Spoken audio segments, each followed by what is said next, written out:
Okay, think about this for a second. Water. It literally falls from the sky. It comes out of your tap for what, fractions of a penny? And yet somehow we're paying more for it in a plastic bottle than we do for gasoline. How on earth did that happen?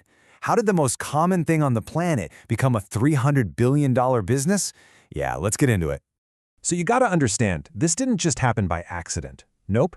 This was the result of one of the most brilliant and, you could say, most audacious marketing campaigns ever. It's a story that really unfolds in 3 acts. And it all starts with a number it's honestly hard to even comprehend. Over $300 billion. And that's a conservative guess for how big the global bottled water market is. To really get how we got here, we've got to rewind the clock to a time when, believe it or not, this industry pretty much didn't exist. All right, so that brings us to Act 1. We're calling it a manufactured thirst. And that's exactly what it is. This whole story isn't really about quenching a real thirst, it's about creating a brand new one from thin air. This right here, this is the turning point. I mean, before the 1970s, if you told someone you were going to pay for water, they'd probably laugh in your face. It was just a ridiculous idea for most people. But then, 1977, Perrier comes along with this absolutely genius marketing campaign. See, they weren't just selling water. They were selling an idea. Sophistication, class. They put those fancy green bottles in high-end restaurants, and boom, water became a status symbol. All of a sudden, tap water felt kinda boring. Bottled water? That was for people who'd made it. And of course, brands like Evian and Fiji saw this and jumped right in, selling us these amazing stories about purity and exotic islands, and just like that, a need that never existed before was born. But here's the kicker. The really ironic part behind all that purity marketing, your regular old tap water is often regulated way more strictly than the stuff in the bottle. So in the US, tap water is handled by the EPA. That means it gets tested for contaminants, sometimes multiple times a day, and they have to tell you the results. But bottled water? That's treated like a food product, so it's under the FDA, which has, believe it or not, looser rules. We're talking fewer inspections, and get this, companies don't even have to tell you where the water is from or what the test results are. And that brings us to what is probably the industry's biggest, juiciest secret. You know those huge brands, Aquafina and Dasani, the ones from Pepsi and Coke? Well, they're not sourced from some mystical, untouched mountain spring. Nope. They come from the same place your tap water does. Public water supplies. It is, quite literally, filtered tap water. They just put it in a plastic bottle and sell it back to you for a gigantic markup. Okay, so that sets the stage perfectly for Act 2, where we see how this all gets turned into a profit machine that is, well, it's almost hard to believe. Think about the economics here. The main ingredient, the water itself, is practically free. And the bottle, the cap, the little label, all of that costs, what, a few pennies to make? But then they turn around and sell that bottle for $2, maybe $3. The markup is just astronomical. We're talking over 4,000%. Just look at this to put it in perspective.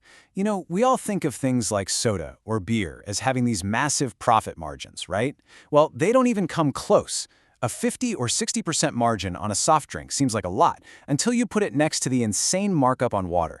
This is why the biggest beverage companies on the planet are so all in on selling you something you can already get for practically nothing. So you have to ask, where's all this water actually coming from?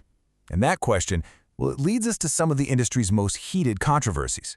A perfect example is the whole situation with Nestle, especially in places like Michigan and California. So check this out. For years, in Michigan, Nestle was paying an annual permit fee of just a couple $100. For that tiny fee, they were allowed to pump out millions of gallons of public groundwater. They'd stick it in bottles and then sell it for millions and millions of dollars. And the worst part, this was all going on at the exact same time that the nearby city of Flint was in the middle of its horrific water crisis. People were understandably furious. And yet, the basic system that allows a private company to make a fortune off a public resource, it's still pretty much in place. And all of this leads us right into Act 3, the global endgame. This is where the stakes get even higher. This is where the fight over water goes from a local issue to a full-blown global struggle. And listen, this is not some abstract theoretical debate. This is real life. Let's go to Cochabamba, Bolivia, back in the year 2000. The city privatized its water system. A big corporation took over and immediately jacked up the rates, so high that some families were forced to spend a quarter of their entire income just on water. The city, as you can imagine, erupted in protest. It got so bad the government declared martial law. In the clashes that followed, people actually died. Now, the citizens did eventually win. They got the contract reversed. But Cochabamba became this powerful, global symbol of the very real life and death stakes when you start treating water just like any other product. And don't think for a second this is only an issue in developing countries. Not at all. Take the UK.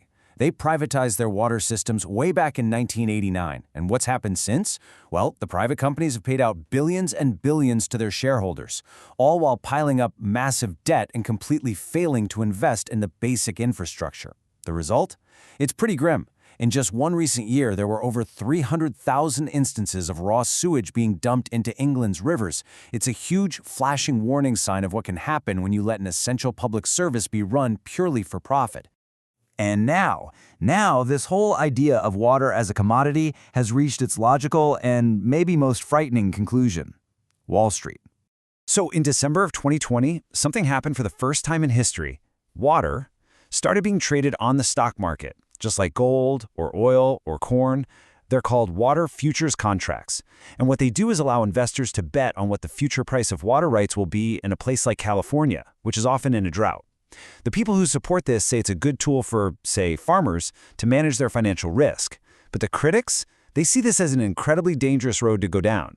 I mean, the UN's own expert on the human right to water came out and warned against this. He basically said, look, you just can't put a price tag on water like you do with other stuff you trade. Why? Because you're creating a system where investors can literally make money when water becomes more scarce. And that is the complete opposite of how you should treat something that's supposed to be a fundamental human right. So after all of that, what are we supposed to make of this? Where do we go from here when we think about our water and our future? If there's one thing to take away from all this, it's this. The bottled water industry didn't show up to fill a need. It showed up and spent billions of dollars to create one, to make us feel like there was something wrong with our taps and that we needed their bottles. And on the back of that idea, they built a $300 billion empire on something that really should be a basic right for every single person. And we haven't even really touched on the insane environmental cost of all this. Think about this number. 1 million plastic bottles are bought every minute of every day. And what happens to them? Well, as you can see, the overwhelming majority of all plastic we've ever produced, a staggering 79%, is just sitting in landfills or floating around in our environment. Almost none of it actually gets recycled. But, maybe this is the number that matters most. While this gigantic industry is making billions selling us a convenience we don't really need, there are 2.1 billion people on this planet who still don't have access to safe, clean drinking water. That right there, that's the real human cost hiding behind this whole thing. So in the end, it really all comes down to one simple question. What is water? Is it a basic human right, something essential for life that belongs to all of us? Or is it the perfect commodity? A product with literally infinite demand, making it the ultimate moneymaker. How we answer that question, well, that's going to decide a lot about the future of our planet and all of us on it.